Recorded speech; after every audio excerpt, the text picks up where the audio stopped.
So I'm going to start my webinar by talking about what's the main purpose of this webinar. We are going to talk about cybersecurity training, but the main objective from this training is to show that cybersecurity nowadays is not a pure technical issue. And when we are talking about cybersecurity training, we are not going to talk about how we should configure firewalls and how we should do protection in terms of IDS and PS and pure technical world. For sure, this is part of what we call a cybersecurity world, but this is only a small part, not the biggest part. And now we are going to discuss exactly what do we mean by cybersecurity. I'd like to start with this slide. This happens after the 2014 Cambridge Analytica attack happened to Facebook.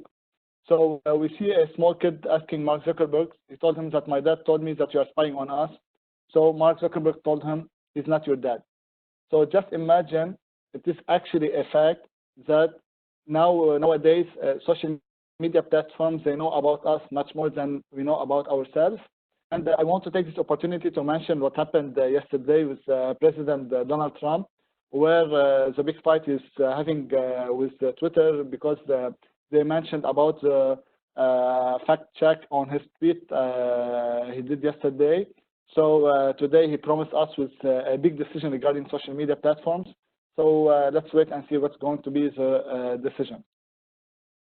So previously, we used to say that you have nothing to fear if you have nothing to hide, which is right. So because previously we used to say that, okay, I didn't kill anyone, I didn't steal, I didn't do anything wrong, so I have nothing to fear. But nowadays, it's totally different.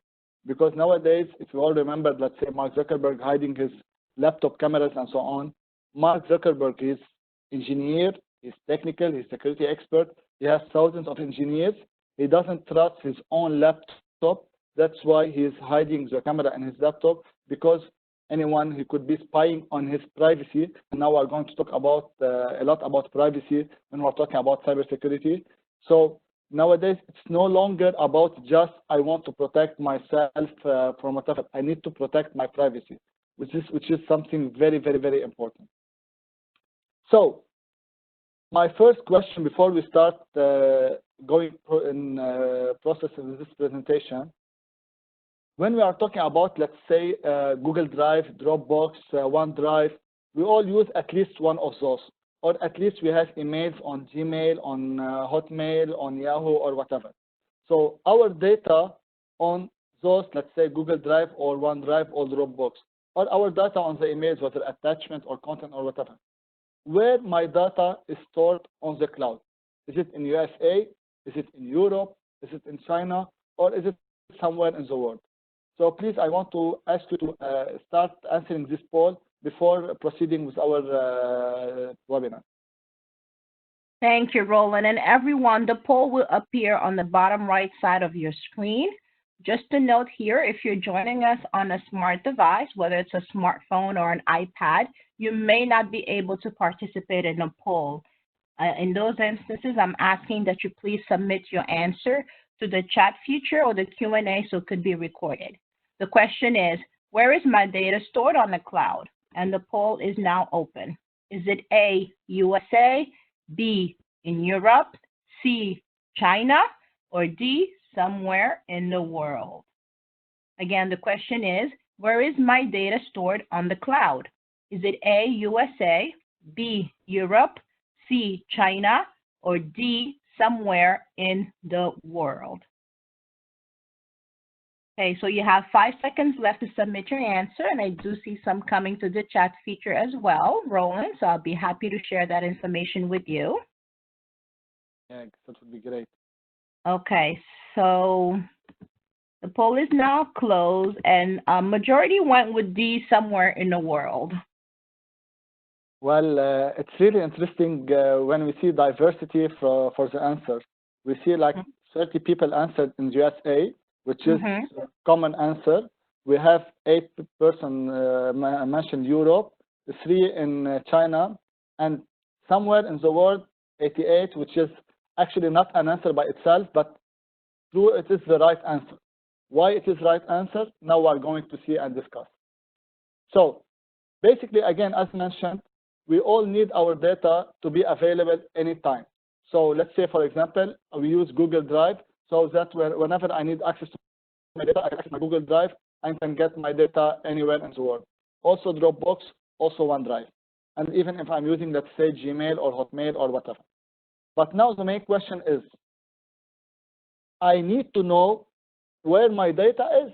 So if I'm using Google Drive or Dropbox or OneDrive, it's my right to know where my data is stored, because when we are talking about cloud doesn't mean at the end cloud, it's a physical server somewhere in the world.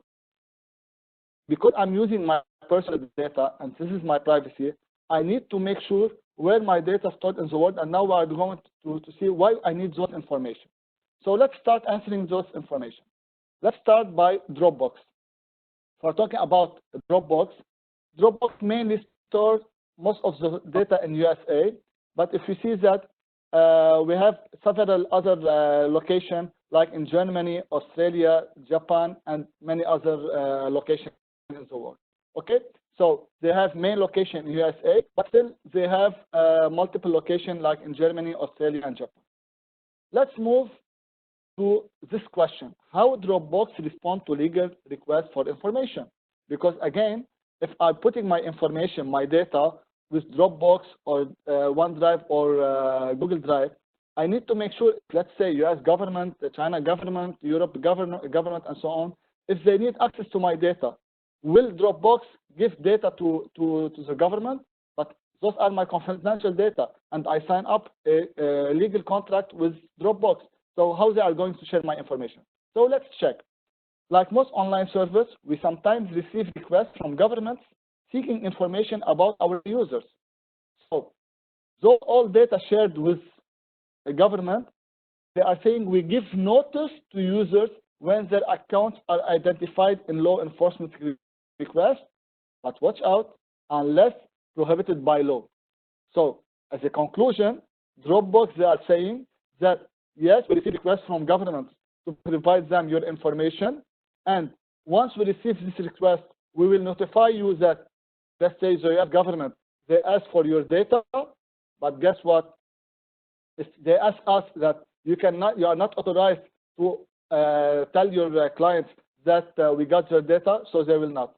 So because you are using Dropbox, Dropbox might take your data and send it to the US government without even telling you or informing you about this. So this is one of the biggest concerns. We need to think and check about it.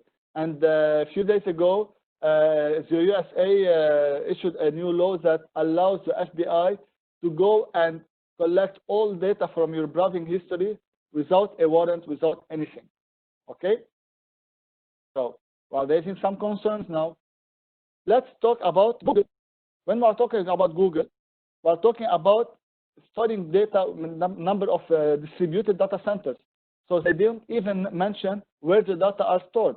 But if we want to check where are the data stored, it's stored somewhere in the house within, let's say, North America, South America, and Europe. So let's go back to the second poll, and based on everything what we discussed now, and we are going to proceed further. The question is my data safe in the cloud? Yes or no? Very simple question, and we need to know the answer. Thank you, Roland. The poll is now open. Again, if you cannot participate, please submit your answer to the chat feature or Q&A. You have 15 seconds left. Is my data safe in the cloud? Yes or no? Roland, I'm going to take a guess here too. I don't know, man. I don't think it's safe. So we'll see what you have to say. Okay. Well, this is the main purpose from the presentation and from this webinar.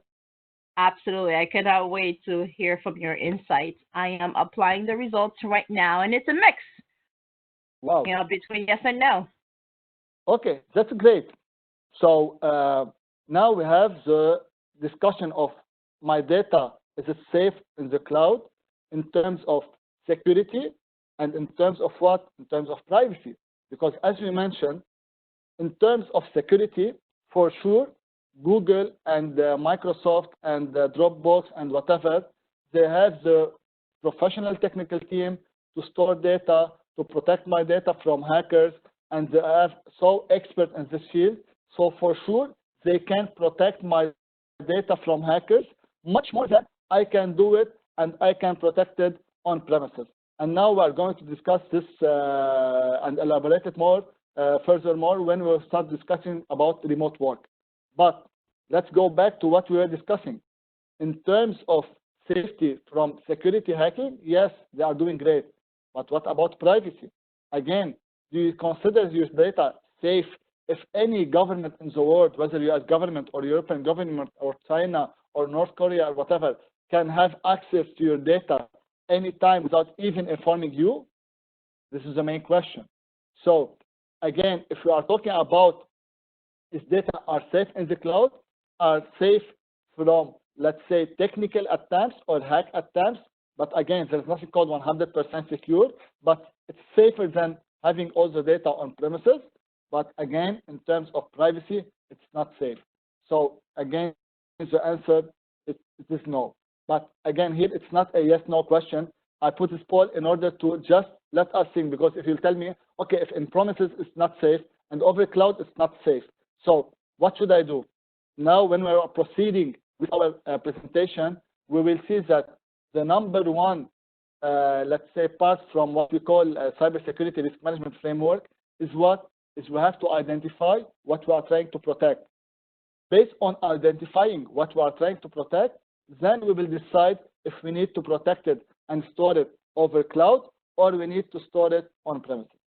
Okay, so let's proceed. So now we arrive to Microsoft, and now Microsoft, they are doing excellent work when it comes to remote work security, and now we're going to discuss it later on. But look where data are stored when it comes to Microsoft. If you will see, for example, Exchange Online, it's in UAE. OneDrive, it's in UAE. Skype, it's in Ireland and Netherlands. So we have different, let's say, applications and different platforms on Microsoft, and each platform, they store data somewhere in the world. So let me tell you something. You know that when the data are stored, let's say, for example, in Europe, like in Ireland and Netherlands, you are part and you are forced to be under the GDPR rules and regulations that we are going to discuss it in a while. So there are lots of information that we need to know about the structure and infrastructure, about the rules and regulations and policies and procedures when it comes to cybersecurity. It's not only about just how I need to protect my data in terms of firewalls and load balancers, IPS, IDS, and so on. So since I mentioned GDPR and now I'm going to talk about it, what do you think, which one of those is not, and I highlighted not, a GDPR requirement? GDPR is a General Data Protection Regulation by the European Union, okay? They put a requirement for what? For the everything regarding security. So GDPR is two things. It's a law, and at the same time, it's requirement and recommendation, what you should do if you want to do the best practice in terms of cybersecurity. So the question here, what do you think, which one of those is not part of the GDPR requirement? Great, thank you, Roland. And the poll is now open. I'm getting comments about not being able to participate. Again, submit it to the chat feature in Q&A, and your answer will be recorded. Thank you for your participation. Which of those is not a GDPR requirement? A, encryption, B, Cisco firewall, C, pseudonymization, or D, business continuity, disaster recovery? You have 10 seconds to submit your answer. I can tell you, Roland, based on the activity I'm seeing right now, it's going to be definitely a mix of answers here. This is the main purpose, because now when we are going to discuss it, they will truly identify and easily identify which one must not. And basically, based on what I've explained before, they should know which one is the right answer. Great. I'm showing you the results right now. Wow. Okay. So basically, when we discuss that, which part that when we're talking about cybersecurity, we should not focus on what? On the pure technical part. So when we are talking about GDPR and requirements, for sure, and I intended to mention a brand name. No way on earth a GDPR, which is a European law, will tell you go and use Cisco firewall. There is nothing on earth will let any European Union committee to issue a law to tell you go and use this brand. No way. So Cisco firewall is not a GDPR requirement. They will tell you to use, let's say, for example, encryption, protection, and so on. Now we're going to discuss all those points. But for sure, and remember this, because when we're talking about firewalls, you have, let's say, hundreds of brands overall, and there are big competition between the brands. So please remember this. When we're talking about security, we are discussing what I need as features, and let's say if I want to use a firewall or whatever or whatever. So I want to discuss features and functionalities and not brand. So whenever I want to put a technical requirement for my company or whatever to let's purchase the best firewall, I will have to put all technical requirements, and then whatever the brands that comply with my technical requirement, it should be. So this is very important to know. So what is General Data Protection Regulation? General Data Protection Regulation, GDPR, is a law issued by the European Union. Its main objective is what? Its main objective, they need to protect the data overall. What do we mean by data? Whether we are talking about individuals, whether we are talking about companies, and this law is applicable if you are a company within the European Union, or you are an individual within the European Union, or if you are an external entity working with European Union, whether individual or company. And guess what? Now, if you want to work, let's say if you are within the European Union, if you go to Google or Microsoft or whatever, they will highlight that what we are GDPR compliant, which means what? If I'm GDPR compliant and I need to work inside Europe, so all my data and all my servers must be only within the EU territory. Okay? So this will make sure that no data is allowed to be outside the EU, because all data should be within EU to be controlled and governed. So I cannot say, let's say, as a Microsoft or Google or Dropbox, if I want to work with people inside EU, I want to store my data in US. It's not allowed. Okay? So we're talking about, as you can see here, we're talking about, let me try to highlight things. So we're talking about data protection, compliance. It started on 25 May 2018. We're talking about data breach. We're talking about personal data. Okay? So this is very important in order to identify which type of law we are talking about. So we're talking about a law that is focused on protecting data, whether personal or for companies. So when we are talking about GDPR compliance, and by the way, just to tell you about the GDPR rules and regulations, if you are violating the GDPR rules, you might pay as a fees between, let's say, 10 to 10 million euro to 20 million euros and so on. Fines for violating and breaching GDPR. Okay, so GDPR requires appropriate measures to ensure a level of security appropriate to risk. So we are talking about, number one, encryption. Why do we need encryption? Why it is very, very, very important to use encryption? Because again, when we are talking about data, now let's say, for example, if you are using WhatsApp, whenever you are sending a message or making a phone call or video call, they will tell you what all data being sent and received are end-to-end encrypted, which is so important whenever we are talking for any communication. If my data are stored in the cloud, data must be encrypted. And when we are talking about encryption of data, we have several levels of encryption and how it's going to be encrypted and so on. We will discuss them later on. Okay? Regarding the second point, pseudonymization, we are talking about things that is very, very, very critical when it comes to identity theft. And let me give you two examples. We all know that in all the countries nowadays, you have your ID, you have your civil ID.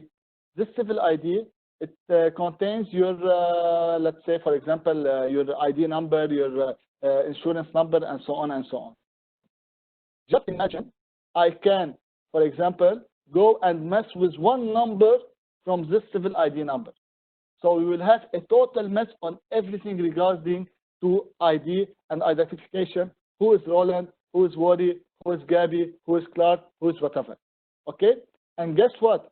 We all know that, for example, that hospitals, they are all now in digital transformation, and everything now is computerized. So imagine any, let's say, patient file, you go and mess with his number about, for example, the dosage of medicines that you need to take or whatever. Guess how many people would die from this? So imagine how it is important for GDPR to make sure that there will be no identity theft and no messing with everything regarding the identity, whether patient in hospital or people or insurance or whatever. Number 3, business continuity and disaster recovery. When it comes to business continuity and disaster recovery, we all know that there is nothing called 100% secure. Any company, we all know that Pentagon, White House, Facebook, Google, Yahoo, they all got hacked. There is no way on earth you can be 100% secure. But at the same time, based on the fact that don't be afraid of being better than before. For sure you cannot be perfect, but for sure you can be better than before. So I need to put a plan for business continuity and disaster recovery in case I had a disaster in terms of cyber attack or whatever, or maybe I could have this, let's say now COVID-19 is a disaster. People they are not being able to go to their work and whatever. Maybe something regarding to weather or whatever or whatever. So I need to be ready to continue operating my business and to have a disaster recovery plan. Number 4, which is unfortunately most of the companies don't do it, we have continually to keep on testing, assessing, evaluating the effectiveness of technical and organizational measures. What do we mean by this? If I'm now secure, tomorrow maybe I'm not secure. So if I'm taking the right measurements for now, tomorrow I will have new updates.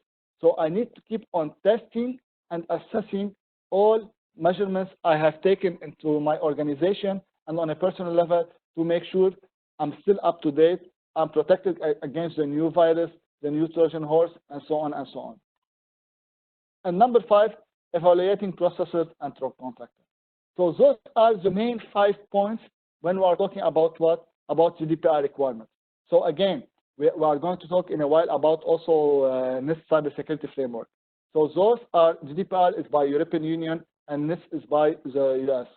So when we are talking about those, they are laws by themselves, but at the same time, they are providing you guidelines of what you should do in order to protect yourself when it comes to cybersecurity. Okay, so let's proceed.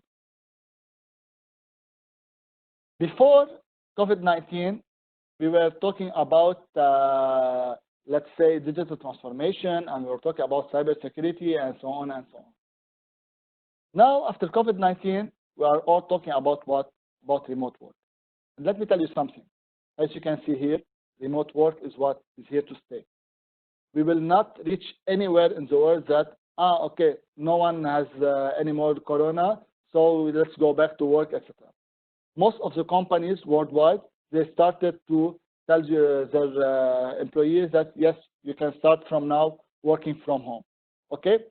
All big companies, let's say with Microsoft, Amazon, Google, and whatever, they invest big amount of money in empowering their infrastructure over cloud and remote work, etc. Because we know that whatever happens in the future, people will still keep on using remote work. Why? For many reasons. First of all, there's no trust that even if Corona will end, and it's not, let's say, a one-click that, okay, we don't have Corona anymore. Maybe there would be another virus, or was it Corona, Morona, whatever, any type of virus that will cause the same things like Corona, and then we'll have to work again from home. Second, the big companies notice that it is much cheaper for them to ask their employee to work from home instead of renting big offices and etc. etc. So CFOs, they did a big calculation whether people should, if they work from home and if they work from the offices, they will spare lots of money and lots of resources from allowing people to work remotely, and especially that people are going to be so productive while working from home. So as you can see, there are several reports saying that CFOs plan to permanently shift significant number of employees to work remotely based on several surveys. And we all know that big companies like Facebook and Twitter, they already announced that employees will be allowed to work from home forever. So remote work is here to stay. So what happened? Since remote work is here to stay, now we have more challenges. What do you mean by more challenges? If you remember, I talked in a few minutes ago that when I need to identify what I'm trying to protect, some data I need to, let's say, protect it on premises, and some data I have no problem putting those data over cloud. Okay, fine. When we're talking about data, we have several types of data. We have data that it is so confidential that I cannot expose it online. So I put it somewhere where I can access it only internally. And there are some data that I can expose it online where everybody needs to access it. But now, since we are working remotely, I have some critical and confidential data that I need to access remotely, because me as a CEO or CFO or IT manager or whatever, I am working also remotely. So I need to access those data in order to use them to take decisions, whatever. So I have now a big challenge where I need to put those confidential data, I need to put them online, whether give access to myself for my on-premises servers or over cloud. So here I have a big challenge to secure the communication between wherever location I'm at home, in the coffee shop or whatever, and wherever my data is. So this is the biggest challenge nowadays, added to the cybersecurity challenges, in order to do what? In order to secure my network and my environment and so on. And we are going to elaborate it more further soon. So what are the security concerns when it comes to what? To remote access. We have lots of security concerns related to remote access. First, let's talk about definition. The definition of remote access. It is defined as the ability of an organization user to access the, guess what, non-public computing resources from locations other than organization facilities. So I'm talking about non-public data. I need to access them from another location where the location is stored. So this is the biggest challenge that I need to think about it, and I need to take into consideration when I'm talking about remote work and cyber security related to remote work. So what are vulnerabilities related to remote access? First of all, remote access clients devices generally have weaker protection than standard client devices. Okay? And many devices not managed by the enterprise. What do we mean by this? Let's say I'm using now my personal laptop. When you are at work, all companies or most of the companies or biggest companies, they have software like what we call DLP, data loss prevention, and they have several software in order to make sure that, let's say, users will not be able to download any software or any virus, let's say, on their laptops. Maybe they will not be able to put any USB or any CD or DVD or whatever file that might be have a virus or a Trojan horse and whatever and whatever. So when you are at work, your laptop or PC or whatever is controlled and managed by the enterprise, by whatever Exchange server or whatever servers they have. But while you are working remotely, your laptop is a standalone laptop. So this is one of the biggest challenge, and this is standalone laptop or PC or whatever have weaker protection than standard client devices, and many devices not managed by the enterprise. Let me tell you something more. When we are talking about devices, I'm talking about laptop, but I might be managing my work from my mobile or from my tablet or from whatever device that I have access to the internet for. Number 3, no enterprise firewall or antivirus or whatever. By default, now I'm doing this webinar with you. I'm connected to the internet I have at home without any firewall, without any protection, without anything. And let me tell you something. Do you know that most of the routers you have or whatever switch or router or wireless router you have at home, most of the people, they never choose the default username and password, which is most probably admin admin or admin password or admin empty or whatever or whatever or whatever. So, and most of them, they are Huawei devices, and they have a common username and password. So imagine anyone from your neighbor may have access to your wireless at home, and they can have access to your data. So you are connected to the internet without any protection, without any control. Lack of physical security controls. What do I mean by physical security control?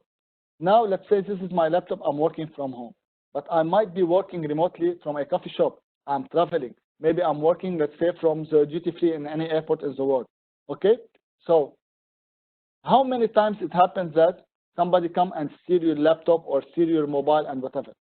So since you are working on a standalone device, anyone can come and steal your laptop or mobile or whatever or whatever or whatever. Remote access client device may be used in environments that are not configured for them. Again, let me tell you something. This example, if you are working, let's say, from a Starbucks coffee or Costa or Caribou or whatever coffee shop, when you are connected to the internet, do you know if the internet is secure or no? Do you know that if they have, for example, keylogger, whatever you are accessing information, they have access to it, or they have what we call man in the middle in order to get all the traffic or whatever you are doing and take them and to use them? We never know. Remote access communication are carried over untrusted network. I'm using maybe whatever network here I'm using in Kuwait, because now I'm based in Kuwait. In Lebanon, we have unlimited network. I don't know if this network I'm using and this ISP provider, if it's secure or no, and so on. So all those are concerned related to what we are talking about, remote access. So what are remote access threats? Communication monitoring and manipulation. As I mentioned, now if I'm communicating with you, whether by email or by text or whatever, if this communication, let's say, is not encrypted or not secure, anyone can monitor this communication and they can manipulate. It happens several times where, for example, somebody has access to another email, he will do nothing. So whenever he has received an email, he will delete this email and send another email and so on and so on. So lots of manipulation can be done when we're talking about threats, when we're talking about remote access. Deployment of rogue wireless access point or man in the middle. As I mentioned, anybody can, if you are, let's say, if the network or wireless internet that you are using is not secure, anyone can be a man in the middle and get all the traffic sent and received by your laptop and take it and analyze it. And even if it's encrypted, maybe later on they can decrypt it. Exploitation of remote access client device and users, phishing, keyloggers, etc., where they can collect all information sent, whether we're talking about a credit card or we're talking about a username and password and so on and so on. Unauthorized access to resources. If you are working on a coffee shop or whatever, somebody might be looking at your laptop, taking information, taking a look, recording whatever happening on your screen and so on. Loss or theft of remote access client device, as mentioned, if somebody steals your mobile or your laptop or whatever. Okay, so what should we do in order to be able to protect ourselves from those? NIST, they created what we call several publications in order to be able to do this remote work. Each of those publications, it has hundreds of pages, which contains guidelines of what should be done. I've prepared a small book about them in order to give you an idea what should we do in order to enhance our security. Because again, we cannot say that we can be 100% secure. First of all, we have general remote access security. We have using of virtual private network. We all know VPN, secure remote access clients, and national checklist program. So let's start for the first one. General remote access security, we have what we call bring your own device, BYOD. What do you mean bring your own device security? Which means I'm using this laptop, it's my own device. I'm bringing this my own device in order to use it for my work. So all organizations, stakeholders, when we're talking about stakeholders, We're talking about customers, clients, suppliers, whatever, you name it. They use remote access technologies to perform work from external locations. So all those people that are somehow part of your organization, they need remote work in order to access information. All components of those technologies should be secured against expected threats. So not only customers, sometimes I have to protect suppliers, sometimes I have to protect my employee, and so on and so on. Everyone that must be connected to my network remotely, I should secure their devices. This publication provides information on securing remote access solution and give advice on creating related security policies. And this is the most important part. Please listen to me very well. When we are talking about cybersecurity, it's not only the job for the cybersecurity team only, or the risk team only, or IT team only, or whatever. Every single individual in your organization, from data entry to the CEO level, they must be involved in your cybersecurity plan. Because let me give you those two examples. They are really funny but scary at the same time. I attended like a few years back a seminar with a cybersecurity consultant for the previous president of US, Barack Obama. He mentioned that in the White House they were subject to cybersecurity attack, and they noticed that there was problem from what we call social engineering, which is a human mistake internally. And we are talking about what they did a test, an email test with 2,000 employees, and guys, 2,000 employees of the White House. So basically, we're talking about well-qualified people, smart people, you name it, okay? So they did a test with those people. They sent an email to 2,000 people, a phishing email as test.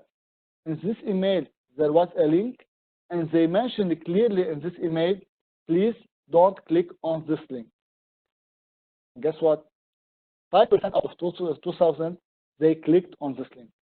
Can you imagine? Also, a few days back, I attended a webinar with Microsoft. They were talking about that based on stats and numbers, nowadays, and after COVID-19 and after Corona, because let me tell you something. Now, the risk is very high. Why? Because now everything is online. If you can find a small coffee shop, they are selling online. Big enterprise, they are selling online. People, users, and companies, they are online.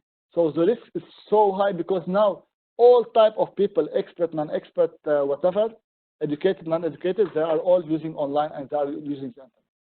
So Microsoft did a test that if you send a phishing email to 30 employees, and we are talking about well-trained employee, out of 30, 22 will open the email, 13 will click on whatever link on this email, and 11 will download whatever file available in this email. Can you imagine? So that's why, because you cannot control this issue by being next to each employee, don't click or whatever or whatever or whatever. So you have to create a policies and procedures, and you have to enforce those policies and procedures for your employee or whatever stakeholders related to your work, to make sure that in case you receive, let's say, email from unknown source or whatever, you have to do this check, you have to do this, you have to do this. Okay? So please focus on policies and procedures and make sure people are implementing it. When we are talking about VPN, use virtual private network. We all know that we all use VPN, for example, if we need to access, let's say, a blocked website, or we need to make a call where WhatsApp call is allowed, or so on and so on. But VPN is one of the best solutions when it comes to what? VPN is tunneling. In order to, let's say, create a private connection between my location and another location, I have to use VPN. Okay? But we have to understand something. VPN is very challenging. We have 3 types of VPN. We have what we call, if you notice, gateway to gateway. Okay? The first one, gateway to gateway, is the easiest part. If I have 2 locations, 2 different offices, I can create gateway to gateway VPN connection, and all people from this location will be connected to VPN to the second location. It's fine. I don't have any problem with this. I have a problem with host to gateway. which means what? I have this small device. I need from my personal device, personal user, to connect to what? To a gateway. Okay? So it's challenging more than gateway to gateway.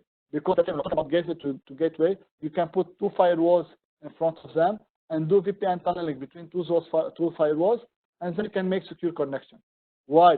When you are talking about host to gateway, you need end user engagement. You need this end user to have a software VPN or hardware VPN that is connected to the other gateway VPN in order to have this access. The most difficult part is what? Is host-to-host VPN, which means what? If I'm using this laptop to connect to another laptop in order to what? To make a secure connection or talk to him or send data or whatever. So here it's very challenging because I'm connecting two end users together in order to do what? To have a VPN connection. Secure remote access client devices, storage encryption technologies for end users. As you mentioned that when we are talking about storage, it's not only hard disk. When we're talking about storage, we're talking about personal users, mobiles, laptop, etc. We have USB, flash memory, external hard drive, writable CDs, DVDs, and whatever. All those are what are devices where we can store information. So whenever we have a confidential information and whenever we have confidential data, all those data must be encrypted. Now, when we talk about encryption, there are several ways of encryption. But let me tell you something before going and discuss type of encryptions and if it's easy or difficult or whatever. Let's say if I have my data stored somewhere, it's not only important just to encrypt data in whatever storage I have. I need also to encrypt and secure the network connectivity between anyone trying to access those data, whether from internal sources or external sources. And I have to monitor all modifications happening to those data. Okay? So those three factors are very, very, very important. So now let's discuss based on what we have discussed and what we are going to discuss. And based on what I mentioned earlier, what is the most critical type of hacking? We have DDoS attack, which is distributed denial of service attack, where we can do attack, let's say, on a certain server or infrastructure and take it down. A virus, a brute force attack, where we try to steal passwords, or social engineering, where we try to manipulate people in order to steal them. So which one of those do you think is the most critical type of hacking? Thank you, Roland. And the poll is now open, everyone. Again, if you're joining us on a smart device, you may not be able to participate. Just submit your answer to the chat or Q&A. What is the most critical type of hacking? Is it A, DDoS attack, B, virus, C, brute force attack, or D, social engineering? You have 5 seconds left to submit your answer. It feels like we are in a program of who's going to be the millionaire. Well, can I be the millionaire? Okay. All right. The poll is now closed. Thank you, everyone, for your participation. And Roland, I am publishing the results right now. As you can see, it's a mixture again between A, C, and no, D. It's between B and D. Yes. B and D, and actually. D. Okay. Yes. Well, let's start by saying something that all of those are, let's say, critical type of hacking. But the most important part I mentioned was the most critical. Let's talk about each and every one of those, and let's explain why it's critical and what is the damage that can happen. Okay? When we start by first the DDoS attack. DDoS attack, it can take any infrastructure down, especially if they don't have what we call CDN, Content Delivery Network, in order to distribute the traffic. The main problem with DDoS attack is it will take you down. So if you have a website, it can take this website down. So the damage here is related to what? Is related to hardware damage or take down your website for, let's say, 1 hour, 2 hours, and whatever. But DDoS attack cannot last forever because DDoS, they are using resources. They are using resources like bandwidth and servers, etc., in order to do the DDoS attack. So DDoS attack can last for hours or whatever, but at the end, the DDoS attack will end. Okay? So yes, it is critical, but again, it cannot stay forever. And number two, when we are talking about DDoS attack, there is no data stored. I cannot steal anything because I didn't have access to your information. I only blocked your hardware from operating. And we have to understand this very well. Number two, we all know the virus that can go, like, for example, like what happened in ransomware and WannaCry and whatever. It can take your system down, and they might ask for a ransom or whatever. Yes, it is critical, but it will take you down for a certain period of time. And sometimes antivirus, normal antivirus like Kaspersky, Norton, Trend Micro, and whatever, if you have the right antivirus and update, it can protect you from virus. Let me give you this example. I gave this example about ransomware WannaCry. If people, they have updated their Windows to Windows 10 instead of Windows XP or Windows 7 or Windows 8, they wouldn't get a ransomware WannaCry attack. Okay, brute force attack is an attack that where I try to randomly generate password in order to know what is your username and password. This is also critical, but in any system nowadays, if we have IDS, like intrusion detection system, or IPS or whatever, it can easily block the brute force attack. So this is also, it can be controlled by some hardware or whatever. But based on the question, based on the two examples I gave you earlier, social engineering nowadays is the most critical infrastructure, most critical type of hacking effort, because it cannot be controlled even if you have the best infrastructure ever. If you have the best security ever, you cannot control it. And let me give you this example. One of the biggest attacks happened in one of the best companies that have best security infrastructure. Someone went inside the company, and while he's walking around, he dropped a USB on the floor. Okay. One employee, he saw this USB. He saw that this USB is one for his colleagues. So he connected to his laptop just to check this USB is for who. And automatically, the whole network and the whole system was compromised. I will give you more examples. If you remember part of the elections in US elections a few years back, they said about hacking the election software and so on and so on. Do you know what exactly happened? For sure, it's not easy to hack the Pentagon or White House or White House or whatever or whatever. So there are hackers that checked what is the software that the US government is going to use for the election. So they knew that this software is created by this X company. This X company, they have 5,000 employees. They sent a phishing email to 5,000 employees. 1 over 5,000 employees clicked on the email and clicked on the link, and he downloads the virus and whatever Trojan horse and whatever sent over the email.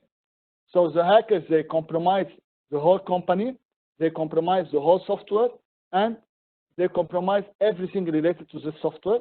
So they now have the access code to the source code and so on and so on, and they can do whatever they want.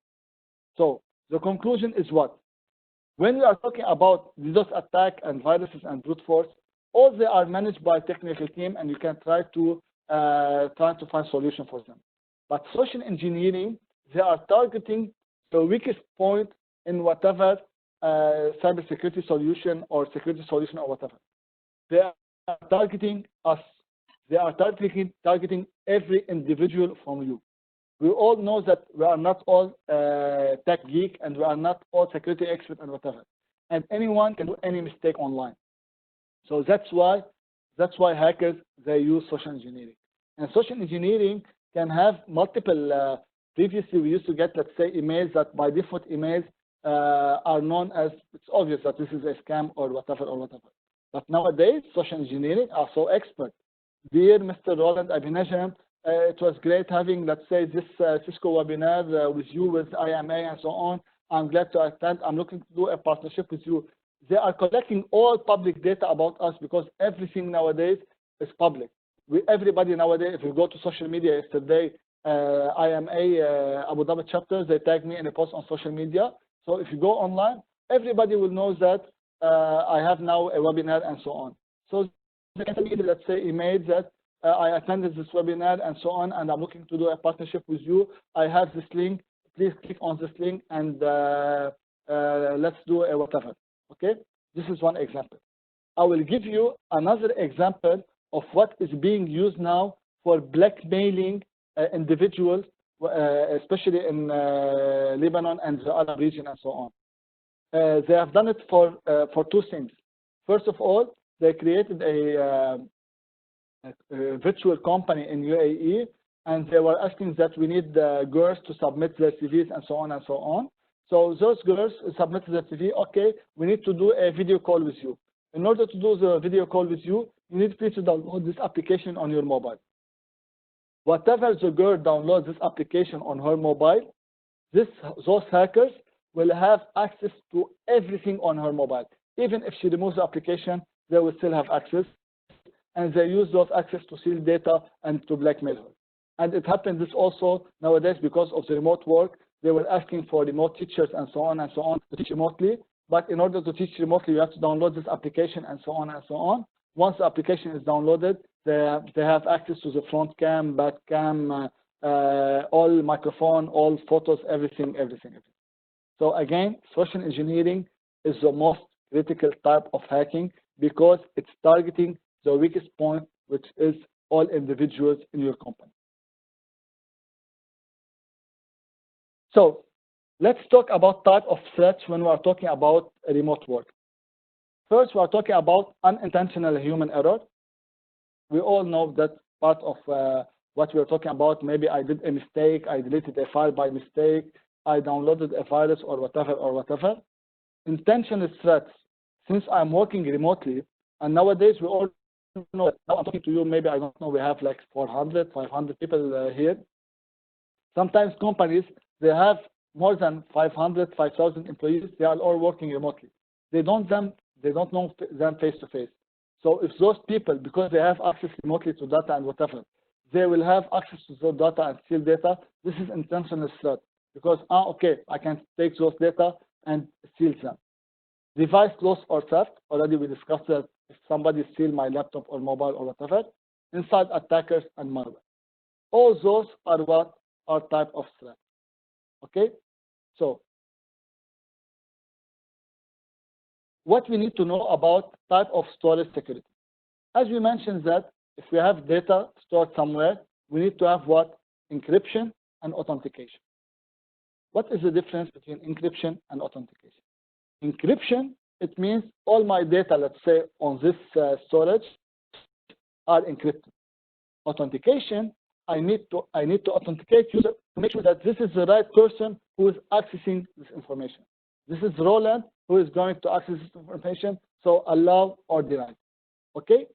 So when we are talking about encryption, we have several factors to consider when selecting storage encryption. First of all, what is the platform that we have, and if this encryption is supported by our platform or not. Because let me tell you something, and please remember this very well. In cybersecurity, there is no solution fits all.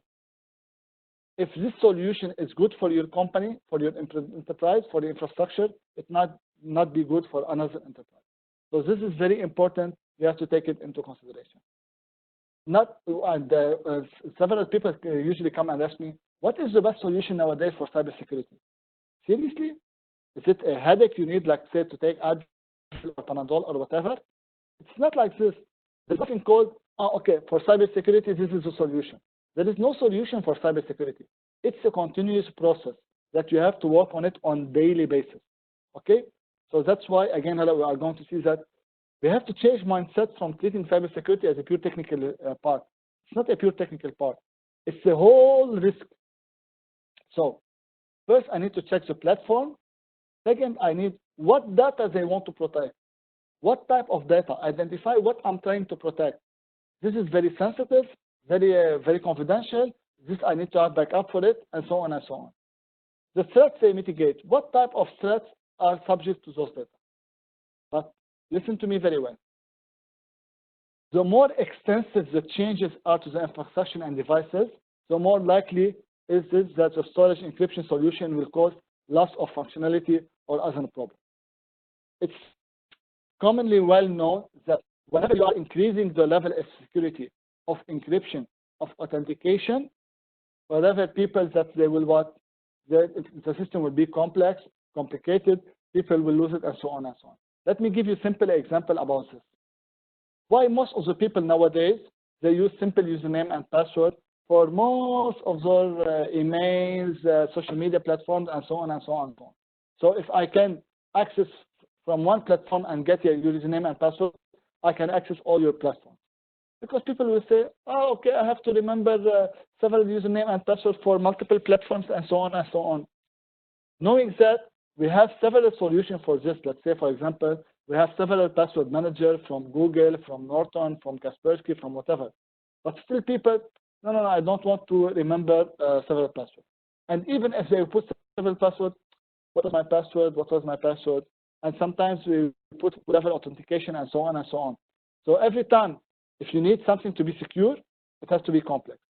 But you have to make sure that it's not too complex so that it will cause your operation several problems and so on and so on. So we have to make balance between what? Between security and easy. If it is too secure and too complex, it's not good. If it is not secure and easy, it's not good. It should be, to a certain extent, secure and easy at the same time.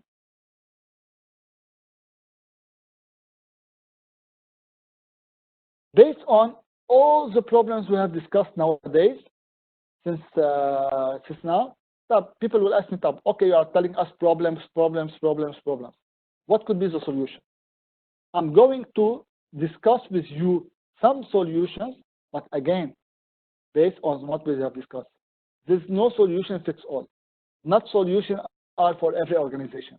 We have to take every organization and check what are their infrastructure, what are their data, and now we're going to check what we should do, and then decide what is the best solution for them. We have what we call VDI, Virtual Desktop Infrastructure. The VDI, we're talking about virtualization of desktop. Let me make it simple for you. If any organization that you work with or used to work with, etc., they have what we call Active Directory. So whenever you go, if you access your PC or whatever PC and log into your username and password, you will get the same desktop and same data on it. Why? Because all your data are not locally on your desktop. It is on the server, on the Active Directory server, and when you are connecting from your PC, you are connecting actually to this server and you are retrieving data from it. Here we are talking about same concept. We are talking about virtual desktop infrastructure where I'm using my device only to connect to another virtual desktop where whenever I'm working over there. All my application, all my data, everything is on this virtual desktop infrastructure. Okay? So this will let me bypass several threats. For example, if anybody will steal my laptop, if you open the laptop, you will find nothing on it. Why? Because all the data are over there. If I need to run application, let's say I want to access the software or ERP software or accounting software or whatever, it's very difficult for me to access it remotely. But if I'm connected to this VDI, to the virtual desktop infrastructure, then I'm working like I'm in this environment or this network or this whatever. So I can access it remotely. I can work on any application I want. So what we can do with Windows Desktop, as you mentioned, we can open multiple sessions. We can have virtualization of Office 365 because mainly when we're talking about virtual desktop, we're talking about Windows and so on. We will have virtualized both desktop and application, manage Windows 10, and so on and so on. Now I'm going to discuss something from Microsoft Secure Remote Work because they created this, I told you, big companies worldwide. They created and they invested big amount of money in order to make a solution for remote work. And why I took Microsoft? Because most of us are Microsoft users. We all use, some of us might use Unix, Linux, or Apple or whatever, but the majority of us, they use Windows. Okay, so the traditional way of using Windows, as I said, you go to any work, you have Active Directory server where all the profiles and user profiles are over there, and we have Exchange server where all our data, email data, and so on are available there. Okay, now Microsoft created what you call Azure Active Directory, which is what? What is the main purpose of it, and why do we need it? The concept of Azure Active Directory server is what? It's over the cloud. Instead of accessing this Active Directory server locally, I'm accessing the Active Directory over Microsoft Cloud. So the purpose of Microsoft is doing what? They need to do one-time authentication for you to access this Active Directory. And in this Active Directory, we all know that, for example, when we are doing in the Active Directory, we have multiple users and multiple user privileges and so on and so on. So once I access this Active Directory over Microsoft Cloud, Microsoft will identify that, for example, I am Roland Najem. I'm allowed to access 1, 2, 3 applications. I'm not allowed to access 3, 4, 5 applications. Okay? So basically, when we are talking about this, first I did one-time authentication with Microsoft Azure, and I did, they know, for example, what are the permissions that I have and I need in order to do the permission. So from one platform that I have, I'm being able to do what? I'm being able to identify the users and give them permission to whatever. And on those platforms, on this platform, on Microsoft Azure Cloud, we have more than 3,000 applications that I can have access to. So Microsoft, in a simple word, they have all the applications, everything on one cloud, okay, which is Azure Cloud. From Office 365, Word, Excel, PowerPoint, and so on, to everything regarding Skype, to even sometimes the payment gateways, and so on and so on. So you have all those in one cloud. They are creating the needed security and so on and so on. So once you are connected to the Active Directory, you can from there connect to anywhere. Let's see how it happens. If you can see from the image here, if I already have my Active Directory in the company, okay, I already have my Active Directory and I have all my users over there. I can sync my Active Directory to Azure Active Directory, so in order not to repeat and insert all the data again. So let's say Roland have access to 1, 2, 3, 4, 5, XYZ, they have access to 1, 2, 3, 4, 5, and so on and so on. So using my own application, I first have to do what? To access Active Directory. When I'm accessing Azure Active Directory, they will identify what? Okay, this is Roland.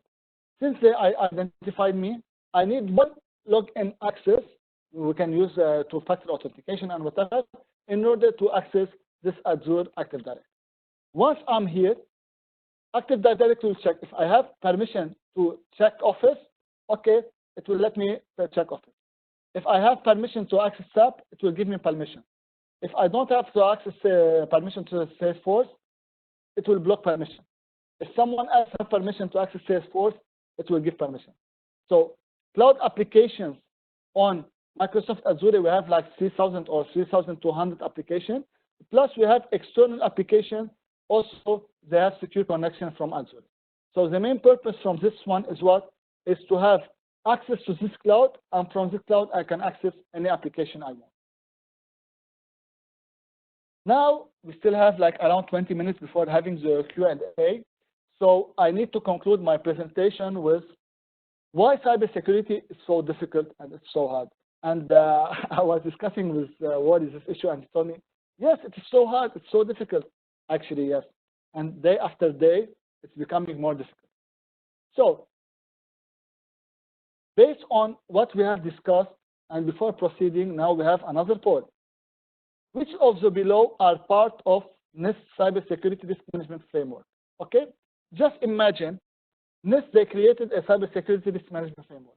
If you want to do it in your company, which one should be part of NIST Cybersecurity Risk Management Framework? identify, protect, detect, respond, recover, all of the above. Thank you, Roland. The poll is now open, and you have 30 seconds to submit your answer. Again, use the Q&A or chat feature if you cannot participate in the poll question. Is it A, identify, B, protect, C, detect, D, respond, E, recover, or F, all the above? You have 5 seconds left. TikTok, just to make some action. Okay. The poll is now closed, and I'm going to publish the results. Nice. For the first time, we have a majority of correct answers. Okay, so let's discuss the poll. Okay, so why all of the above? Let's start by saying that I lost the poll. Okay, now I can see it. When we're talking about cybersecurity risk management framework, we said that this cybersecurity risk management framework is what it's here for us to help us identify what we should do and how we should proceed in protecting our organization. So in this cybersecurity framework, first we said that we have to identify what we are trying to protect. Now we are going to discuss them in detail. Then after identifying what I'm trying to protect, so now I know how to protect them. How to know what to protect if I didn't identify what I'm trying to protect? Number 3, which is the key factor, and most of us we are not aware of it. I will give you one example. Like 3 years back, I had a cybersecurity conference in Dallas, Texas, and the keynote speaker in day 2 was Mark Cuban. Mark Cuban, for the people who doesn't know, he is president of Dallas Mavericks team, and Mark Cuban, he's the owner of plus minus 200 high-tech company. So he said that in cybersecurity, you are either hacked and you know, or you are hacked and you don't know. In all cases, you are already hacked. So detect by numbers, the average detection day is 200 days. Can you imagine? For example, if you identify now that you are hacked, it means on average, you were hacked 200 days, but it took you 200 days till you identify and detect that you are already hacked.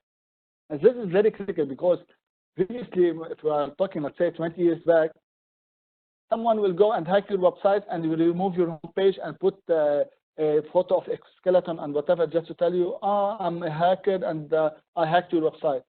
Nowadays, most of the hackers are sitting agents in your system, on your laptop, on your server, and whatever, just waiting for the right opportunity to take your information and steal your information. So after detecting, I need to respond. What action I should take in order to respond to this attack? And finally, I should recover and should go back to initial state and make sure that this will not happen again. Sorry. So let's first talk about general overview of cybersecurity. To be very frank, threats will continue to get worse, unfortunately. States and criminals will continue to expand their cybersecurity capabilities. And the most important part, we cannot use the physical world approach and analogies in cybersecurity in order to solve them. I cannot take the logic of normal words logic in order to solve cybersecurity problems. So first, I need to identify what are the type of hackers.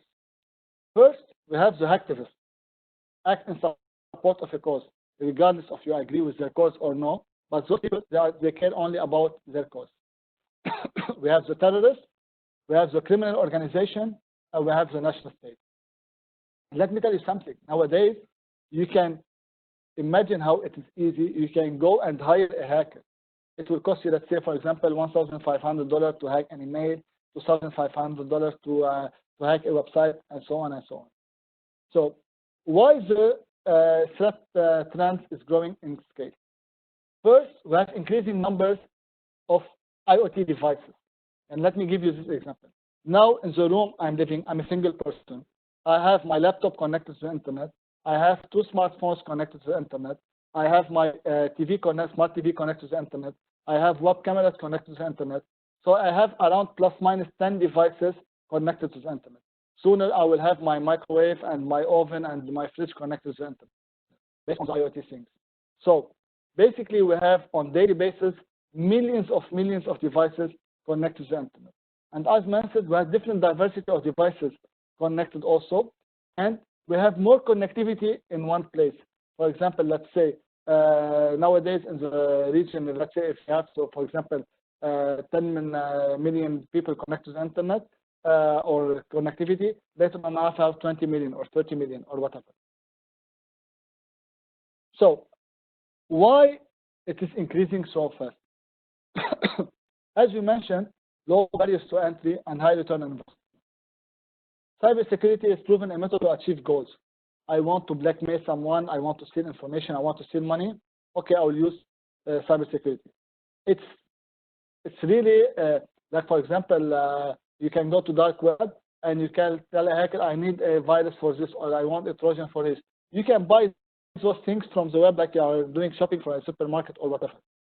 It doesn't need big investment. Now, a 14 years kid, if he has the technical capabilities, he can be a hacker. Okay, so it's really now easy to for hackers. Threat trends turning more dangerous. Why? Now, because we are talking about digital transformation, and this was even before COVID-19, and now after COVID-19, everything now is digital. Now you can call the laundry online. You can order your food at supermarket, everything online. You can purchase whatever you want online. You can have the virtual reality and augmented reality online. So everything it's online. People are moving all online, so the risk is now very high. Plus, when we have lack of penalties, so we have braver enemies. What do we mean by this? The European Union, they are having the GDPR laws. The USA, they are creating laws and regulations. But there is no international law. So, for example, let's see if there is a hacker from North Korea, for example, and he went and he hacked all my system and stole all my data and damaged all my system. There is no international law that will ask the US government, for example, to go and ask the North Korea government, please give me this person in order to give him put him in court here in US. Okay, so since we don't have international laws and regulation, and this is international thing, and everybody, let's say people from China and North Korea and Iran and Saudi Arabia can hack any person in the world, and there is no international law to govern everything, so we will keep on having problems. Okay, so based on how I started, I'm going to start to end now.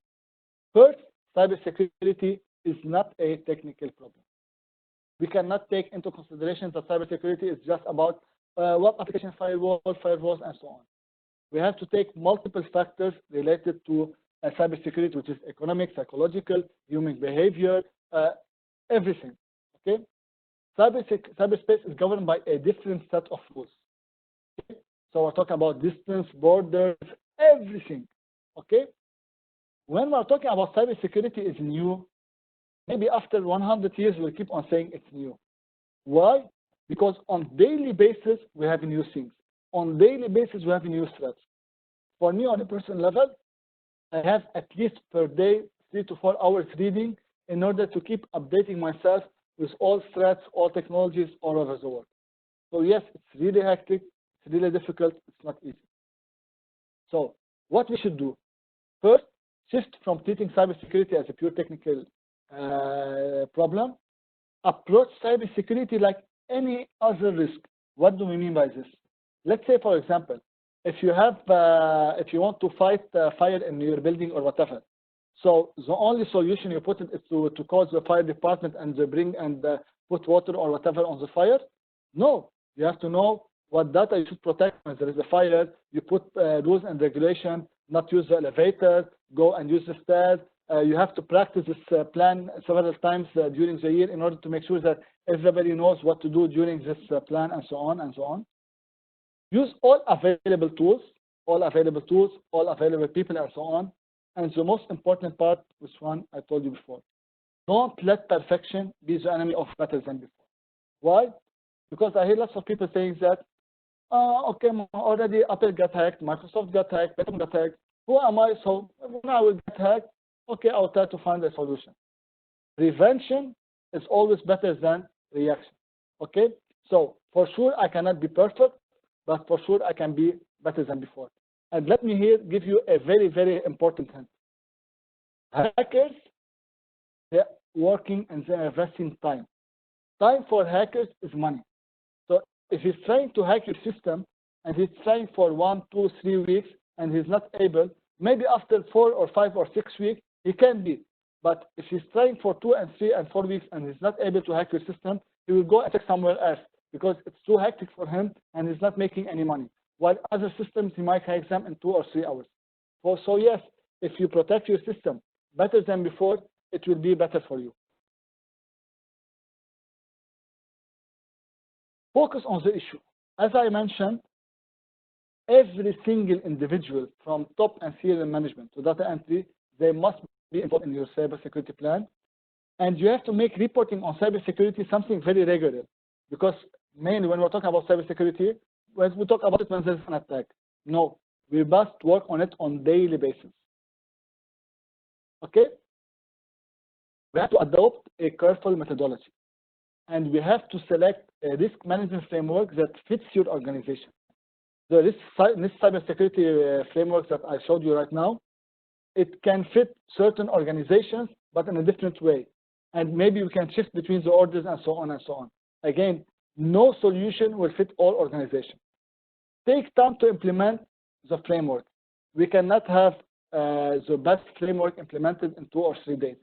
Sometimes it needs weeks, sometimes it needs months in order for people to be aware of this framework. Don't expect immediate results. Sometimes it takes 6 to 12 months. Sorry, and review implementation on a regular basis.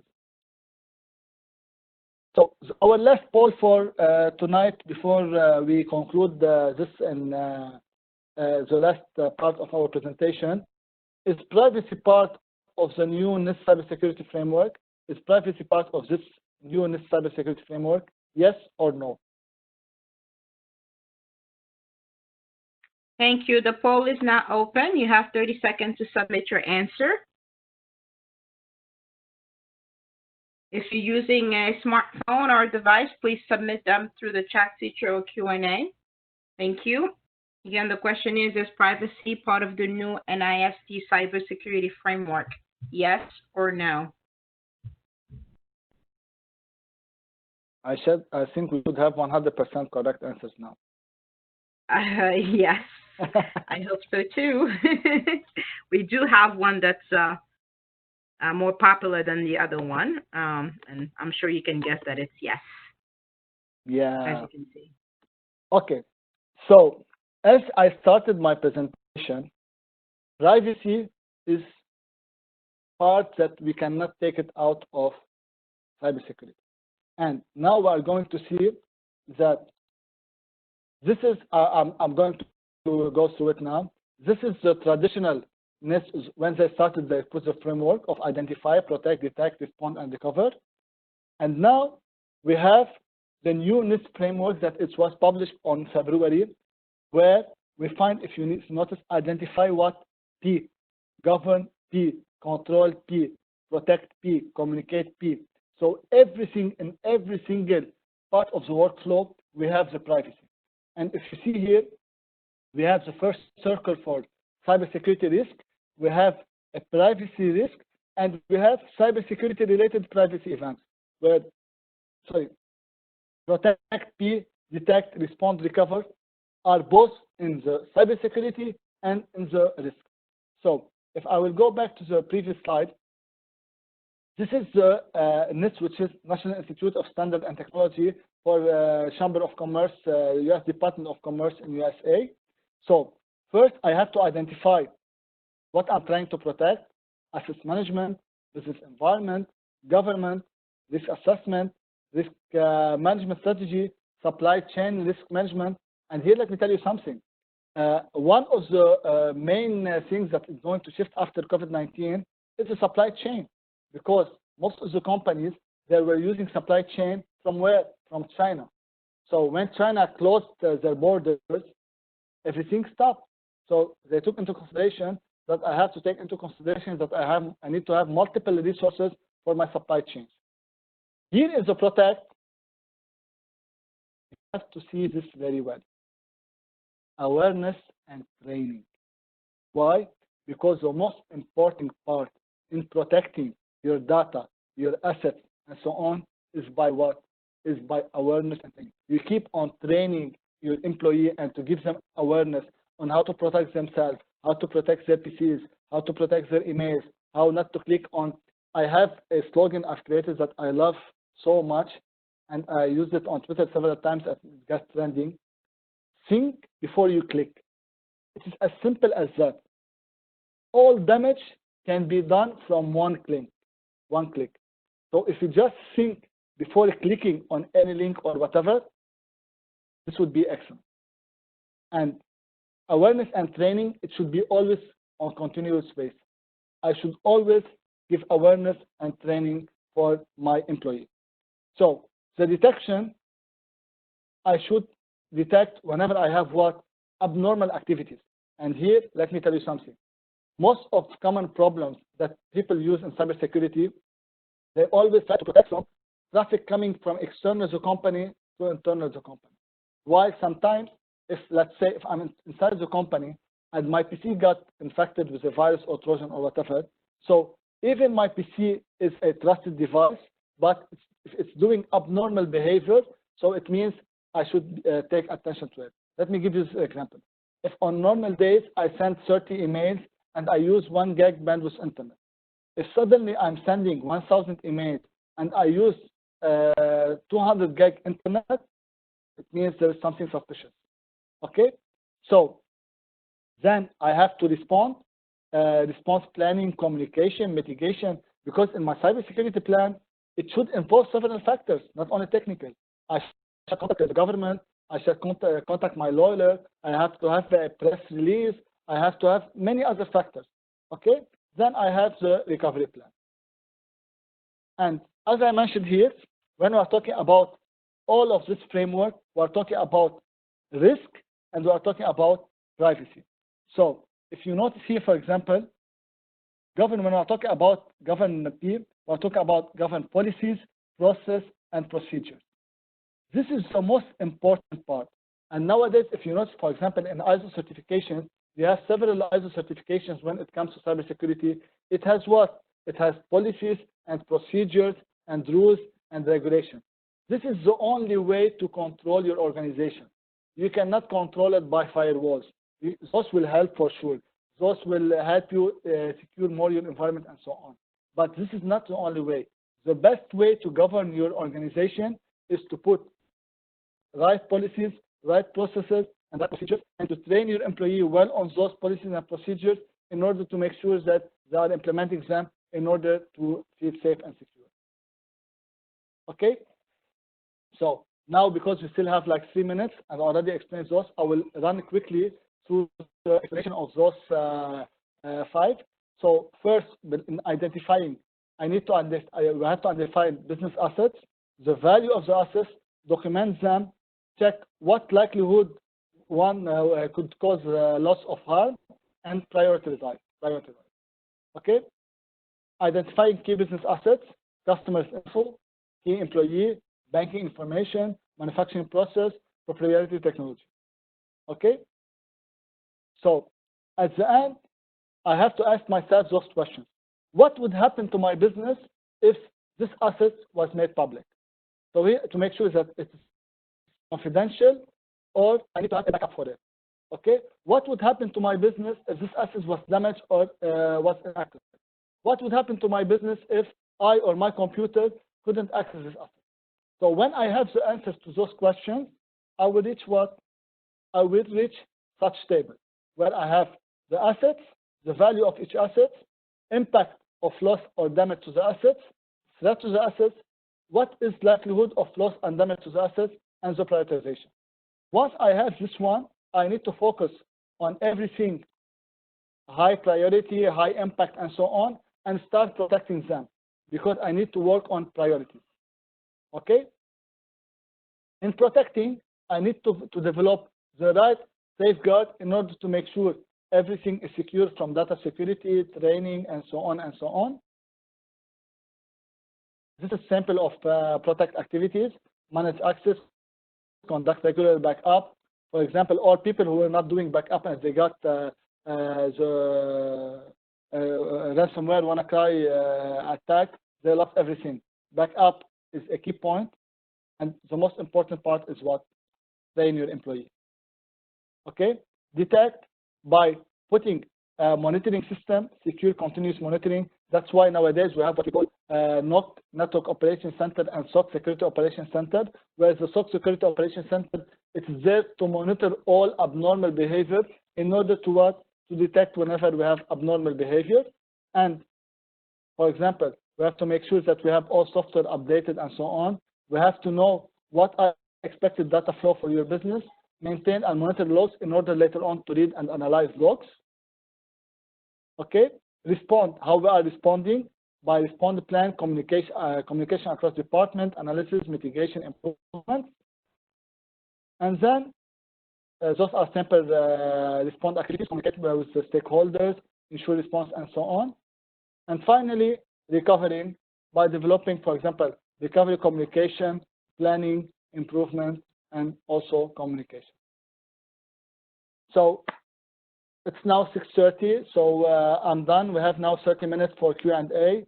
So I guess I will take the question from Wari, whatever you have questions, in the chat, and so on. Sure. Thank you so much, Roland, for a very insightful and informative session. We do have quite some questions, so let's begin. Today, we have many hackers, and in fact, there are many hackers available to hack complex password itself. How could organizations secure their data?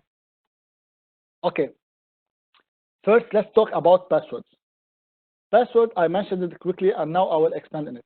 When we are talking about password, there is misconception for people that, okay, I need to, the password, we need to know about it, several things. Number one, the password should contain small letters, capital letters, special characters, and numbers. Why? Because as we mentioned, we have several softwares that can do what we call brute force attack in order to try to estimate and generate password. So your password should be at least 8 to 16 characters and should contain at least those 4 small characters, big characters, capital letters, special characters like @ or hashtag or whatever, and numbers. Okay, this is number one. The most important factor when we're talking about passwords is what is not ever use your password somewhere else on the web. Use it only for one access. This is number one. Because unfortunately, we still use some people where they write a note on or sticky note on their laptop or note on their mobile, and they put all credit card numbers and password and so on, which is very risky. And the most important factor when it comes to password is very, very important, which is the second factor authentication. What do we mean by this? All our emails, all our everything that we need to access, whether social media platforms and so on, we need to add an extra layer, which is the second factor authentication. What do we mean by this? If I have my username and password, it's the first factor and factor authentication, which is what? Which is that they need to verify that this is Roland. So when I put my username and password, this is the first factor authentication. But to make sure, I need to add an extra layer of second factor authentication, which is I could connect it to my face recognition on my mobile, or I could connect it to an authentication application like Google or Microsoft authentication application. I can connect it to receiving SMS on my mobile and so on. If you have, I can guarantee it to you, if you have two-factor authentication with strong password, no one can steal your password.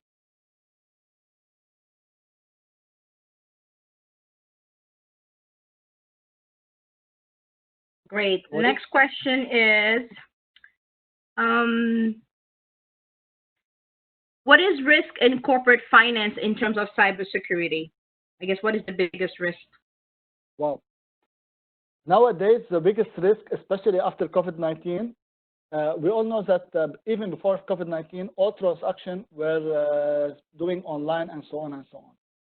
Now, after COVID-19, and because people now, they don't have any trust in using cash money, because we all know cash money could be also a source for transferring virus and so on and so on. So everything is moving for what? For the online. So we have several risks when it comes to financial sectors and banking and so on. Number one, we are talking about what? Online transactions. I have on weekly basis several fraud cases where some people, they have compromised email. And I will give you one example. One of the person, he's a CEO for a certain company, his email was compromised, okay? So he was trying to purchase an apartment in New York. He was communicating with the agent and his lawyer in New York in order to do the purchase. The hacker was reading all the emails. The time this person, he received an email that you have to transfer this amount of money to this bank account and this bank name, he intercepted this email and he sent another email, same everything, same layout, same everything, but he just changed what? The account number. So this person initiated the transfer and he did the transfer. The guys there, once they receive the funds from the bank, they automatically withdraw the money in cash and then close their account over there. Okay? So the fraud over email is one of the biggest risks. And nowadays, we all know that most of the people, they are using mobile banking in terms of, let's say, for example, for money transfer and whatever and whatever. You can do whatever you want. For example, if I want to transfer anything to my mobile, all I need is IBAN. Here, let's say in Kuwait, I will put my IBAN. I will get all the information of the person I'm trying to transfer to. I will transfer the amount of money and it's transferred. So since everything is being done through mobile or laptop or whatever, so again, and even though now, for example, Western Union and online money transfer, they have everything online. So the risk of, let's say, if someone stealing my mobile or my laptop or whatever can do the big damage. And now also we're talking about cryptocurrency and blockchain technologies and so on and so on. So when we're talking about financial institutions, we have it has a highest risk because for hackers, it's a gold treasure. That's it. Great. Talking about blockchain, the next question is it helpful in storing data security? First, blockchain is not for storing data security. Blockchain is a technology for validating transactions. So let me give you, but just we need to clarify this point because lots of people, they have problem identifying and differentiating between blockchain and cryptocurrency and so on. In normal life, if for example, if now I will take from my wallet $100 and give it to you, this $100 I removed it from my wallet and I give it to you. Okay, so I don't have anymore this $100 in my wallet. I gave it to you by hand. Okay, so there is nothing to confirm. While we are talking about cryptocurrencies, like for example Bitcoin and whatever, let's talk about Bitcoin. If I need to transfer from my digital wallet 10 Bitcoin to your digital wallet, I need someone, because consider the Bitcoin, let's say, as a computer file.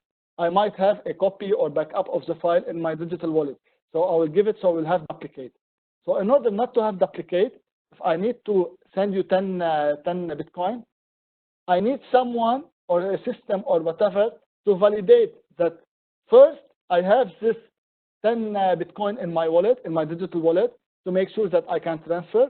Second, I need someone to validate the transaction and to record it in the ledger to make sure that, for example, if I used to have 20 Bitcoin, now I only have 10, and the other person who used to have, let's say, 50 Bitcoin, now he has 60 Bitcoin, and everything is recorded. So what we are talking here, we're talking about storage, we're talking about ledger. The ledger is not a database, okay? The beauty of ledger is what? Considered as historical data. When we're talking about database, we're talking a database where you can what? Add, edit, delete to it. While it's not the case of ledger. Ledger is you can store only, you can never add or edit or delete anything in the ledger. Okay, so this is number one.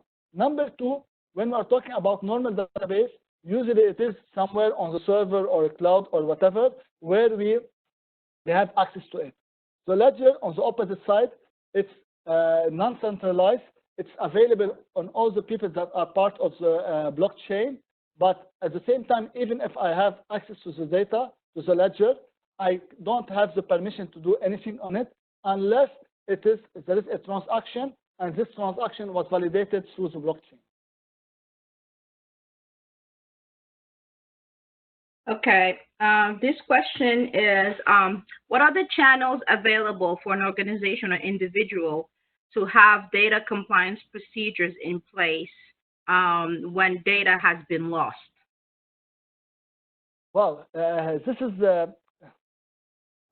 there is no yes/no answer for this question, because it depends on where do you live, because the rules and regulation, let's say here in Kuwait, is different from rules and regulation in Lebanon, is different from rules and regulation from USA and Europe, and so it depends first on the country you are living in, and second, it depends on what? It depends on the platform that you are using. So let me give you just this example. Here, let's say in Kuwait, there are 3 things that are forbidden. You are not allowed to mention the prince, the vice prince, and anything regarding to religion on Twitter. Okay, it's not allowed by law. So if you do this on Twitter and you have a public account, so they will take you to jail or whatever.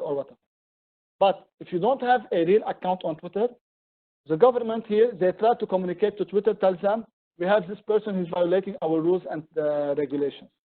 You know what the Twitter responded? The Twitter responded that he's violating your rules and regulations. He's not violating our rules and regulations. Here, anyone can say anything about the President Donald Trump or about religion or about whatever.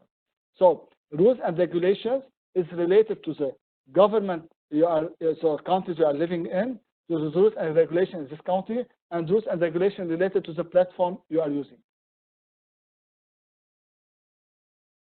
Great. Next question is, as you explained in the webinar about the social engineering as the most critical way of hacking, how can we protect our devices, especially smartphones? Are they secure? This is the $1 million question. For the person who was asking, I don't need a poll because I know the answer. I will ask everyone here or the people attending the webinar, and I know the answer. If I will ask now everyone here in the webinar who have smartphone in terms of Apple or Android, most of them, they have either Apple or whatever, Android, Samsung, or something like that. If I will ask them who has Nokia, the old mobile 6810 or whatever, no one will have it. Which means what? Even though that we know that the Nokia is more secure than the Apple or the Android, but we still use Apple and Android. Why?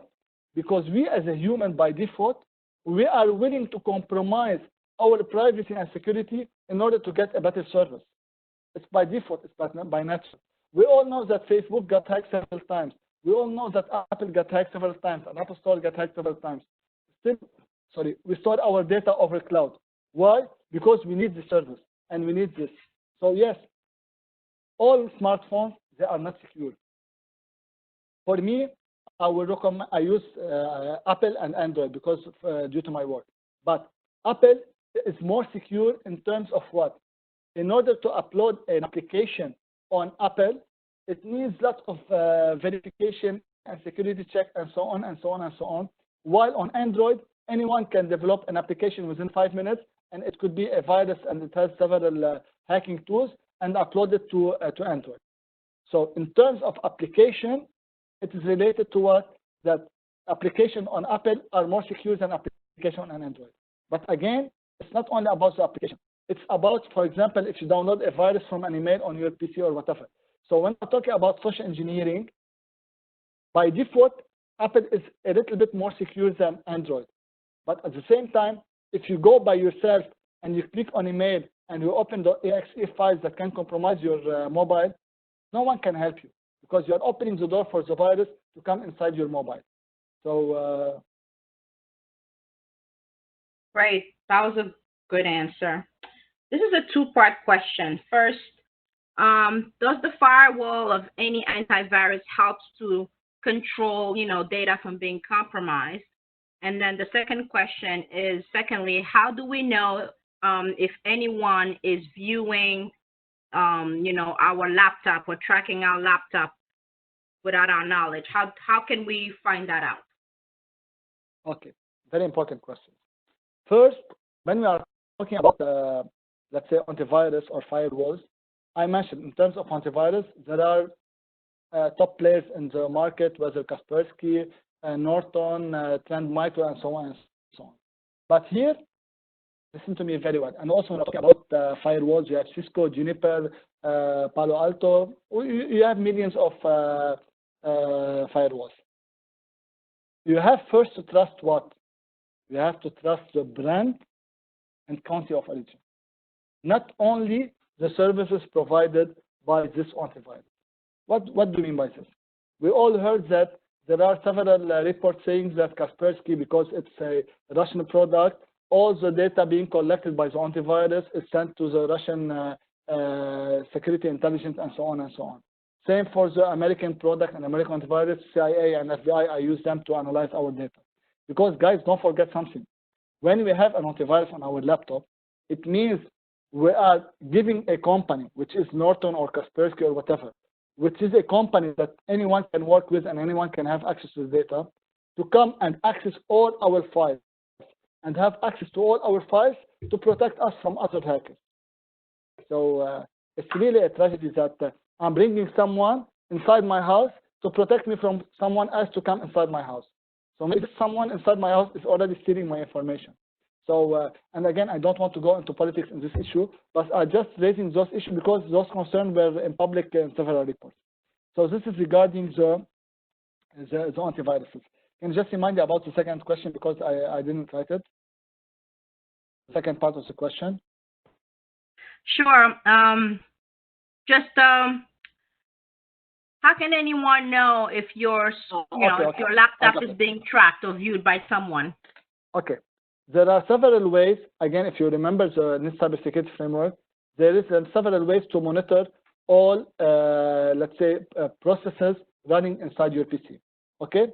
Let me give you several examples. This can be done over the network, or you can do it manually. For example, there are several applications, and if you notice now lately, Apple, if you notice in latest update, they will tell you, for example, if certain application is using your map while not in the background, or a certain application is using your camera or microphone in the background, and so on and so on. There are applications now that you can download and install on your PC that can run and tell you if there is certain application or third-party application that is using your camera or microphone. Because by default, let's think about it. Most of the application, 99% of the application that we download on our smartphone, we give them permission to have access to our camera, microphone, and photo gallery and video gallery and so on.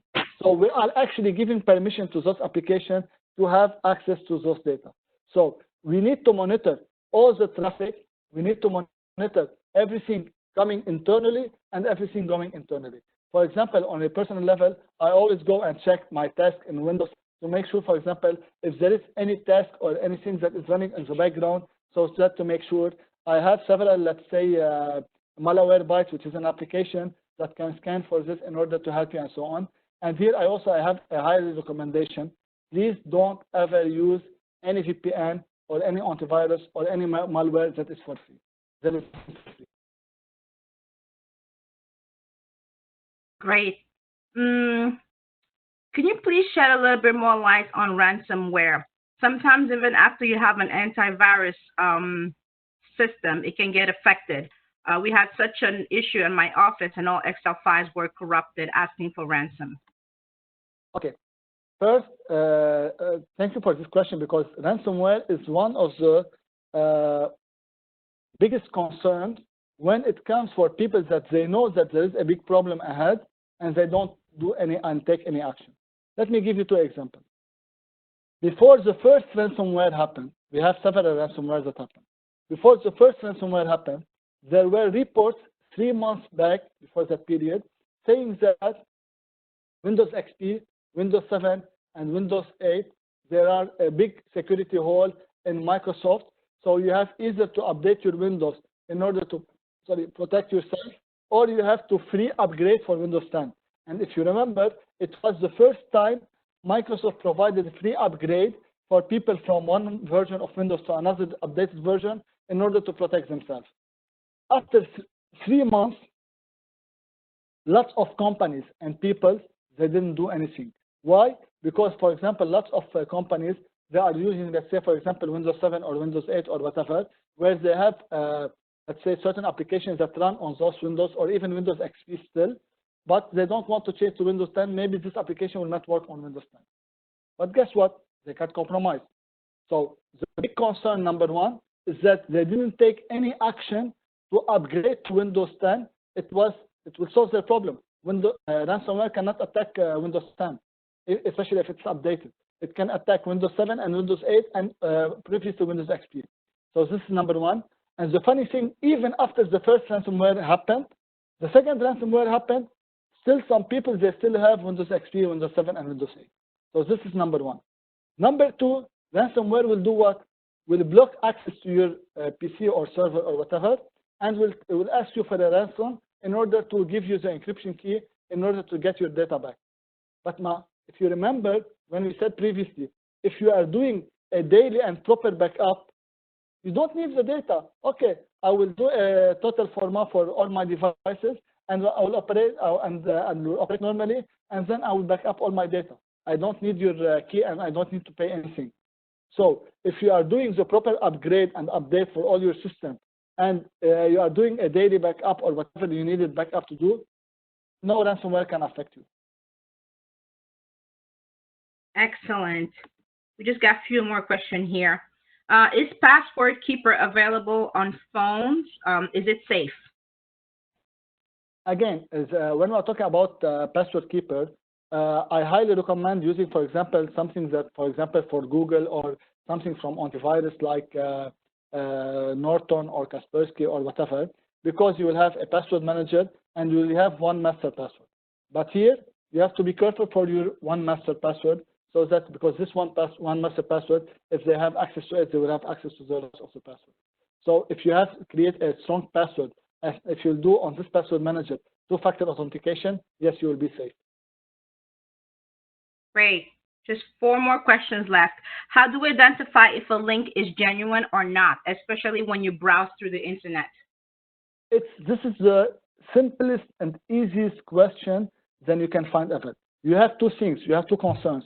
First, when you have a shortener URL where you can't know the direction of this link, or if you have a link that is full URL but you do not know the virus. You just Google check URL safety. You will get several links from Trend Micro or Norton or whatever that they have. I can try to share it with you on the chat. I will share one of the links with you now. Just Google check URL safety. Okay? When I talk about check URL safety, you will get several links from several, let's say, websites or whatever that can provide you a virus check and so on. So I will try to give you, for example, for the Trend Micro. You can Google, for example, Trend Micro security check. I will send you now. Okay. Let me share it on the chat.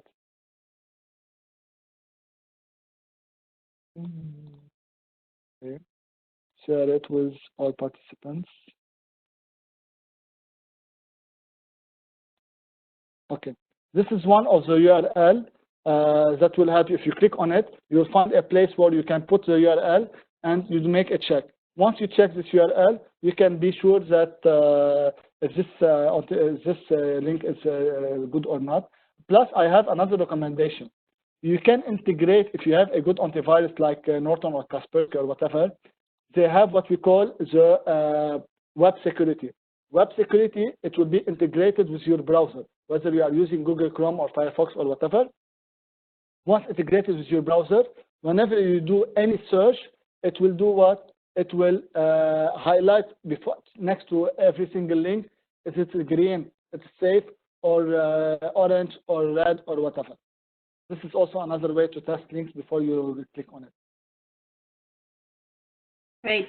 If we're talking about sharing our credit card info as stored payment methods, for instance, is that really secure? Any potential threats? this is a big concern. But here you have to identify two things, and this is very critical. You have to differentiate between, because again, when you are sharing your data with, let's say, let me give you examples, GoDaddy or Booking.com. GoDaddy for the buying domain names and hosting, or Booking.com for buying hotels, and so on and so on. So basically, you are trusting what? You are trusting GoDaddy and Booking.com and whatever. If you tell me about safety, I cannot answer how GoDaddy are safe or Booking.com they are safe or not. And even if they are safe now, they might be compromised soon. Okay? But now the good thing when we are talking about credit card information and so on, any transaction online, they need OTP, and OTP is linked to your mobile, and you receive SMS in order to prevent those things. But basically, we have two problems.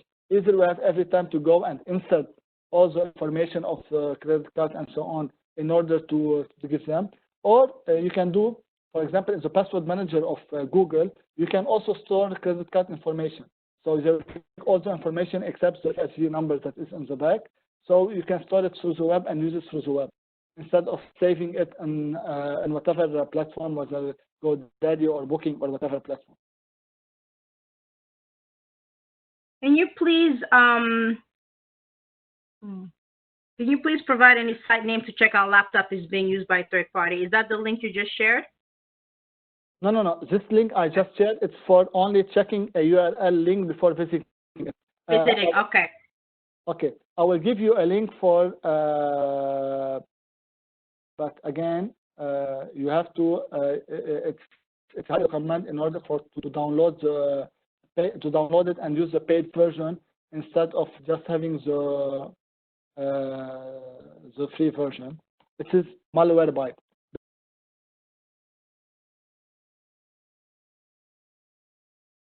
Because again, for example, if let's say if you put a USB in your laptop or whatever, or if there is a virus, certain virus on your PC, so the antivirus, it's work on signature. So whenever there is a new virus, they will create a update for it, which is called, we call signature. Whenever you update your antivirus, this antivirus is updated. Once you detect this signature, it will catch it. Okay, but antivirus will not detect everything.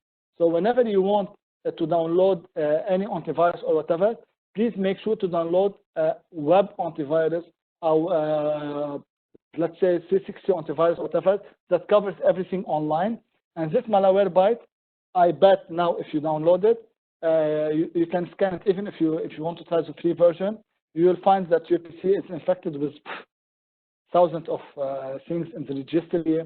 Especially one of the biggest problems is what we call a temporary internet file.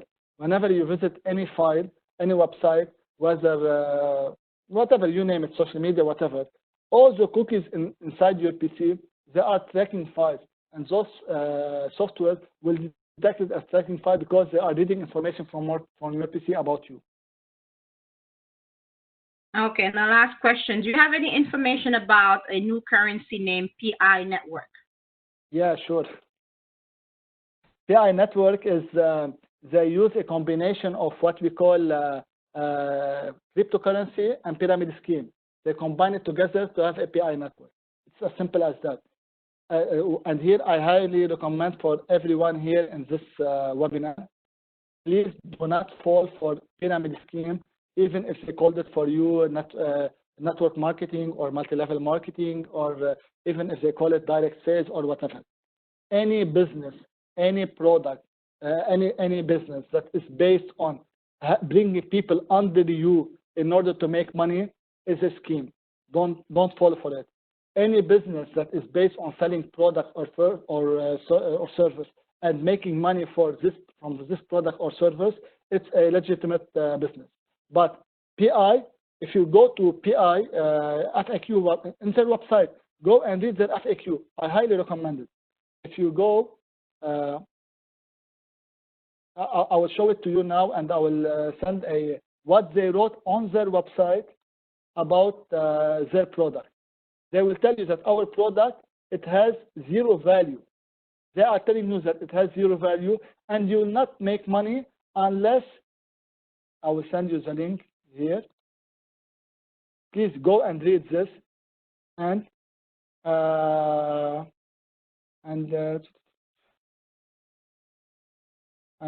for sure they will tell you that it's not a scam and so on and so on.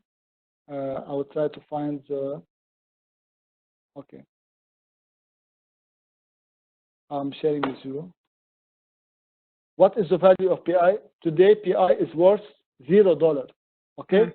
So in order for it to worth money, like they are saying, like Bitcoin stock, in order for them to make money, you have to start working on this application. And the most important part is that you have to bring people under you. And this is what we call a pyramid scheme. Pyramid scheme, right? Absolutely. Absolutely. Well, Roland, thank you so much, everyone, for participating. A great engaging session, very informative. The comments that came through, you're very knowledgeable. You made the presentation very easy for someone to follow, even if you're not an expert.